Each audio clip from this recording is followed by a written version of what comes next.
Alright guys, just trying to get my steps up. FitBit.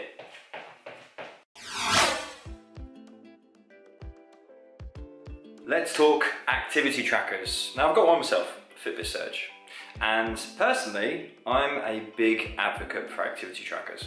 Not only do they make you a little bit more mindful, so they make you more conscious of what kind of calories you're burning per day, which is always handy when you're looking to manipulate your body, but they are also very, very good at making it a lot easier when it comes to dieting. For you see, if you exclude the step side of things, activity trackers will tell you how many calories you've burnt per day, which is very important, as you guys should know by now, when it comes to dieting, because you've got the amount of calories you burn per day, and if you eat less than those calories, you place yourself in what's called a calorie deficit or an energy deficit, and therefore you lose weight. If you make sure your protein's high enough, you lose fat.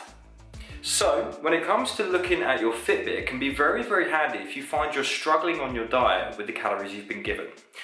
Let me give you an example. I have a client who is on 1400 calories to lose fat.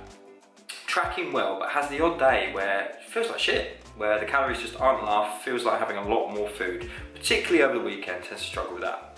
So what she did, she got herself a FitBit, and she started seeing just how many calories she did burn per day.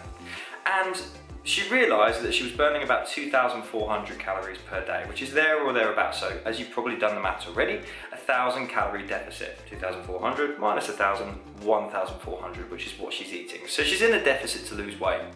But on some days she was going to work and burning more than this. She was burning nearly 3,000 calories a day, but still only having 1,400 calories to eat. But the good news is, if she was wanting to speed up the rate of her fat loss, then fantastic, she needn't do anything. But on the days where she's burning more and doing more activity, she could actually eat more, because 3,000 calories minus 1,000 calories will yield 2,000 calories. So she can actually have 600 calories more purely by following what her Fitbit says. Now, with a pinch of salt, you have to take these guys at face value. Of course, they're not 100% accurate. If I do that a couple of times, no jokes, then I've increased my steps.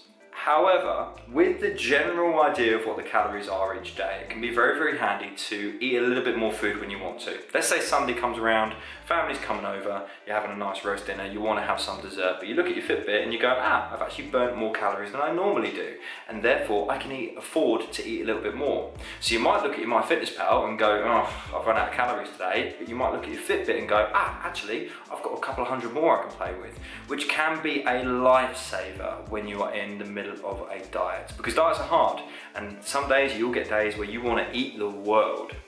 These guys can come in very, very handy so that you can save yourself or have a few extra calories, knowing full well that you've done the activity to offset those calories. Like I said, take them a little bit with a pinch of salt, but in my mind, I'm a huge advocate for activity trackers. Guys, as always, thank you very, very much for watching, and I'll see you on the next video.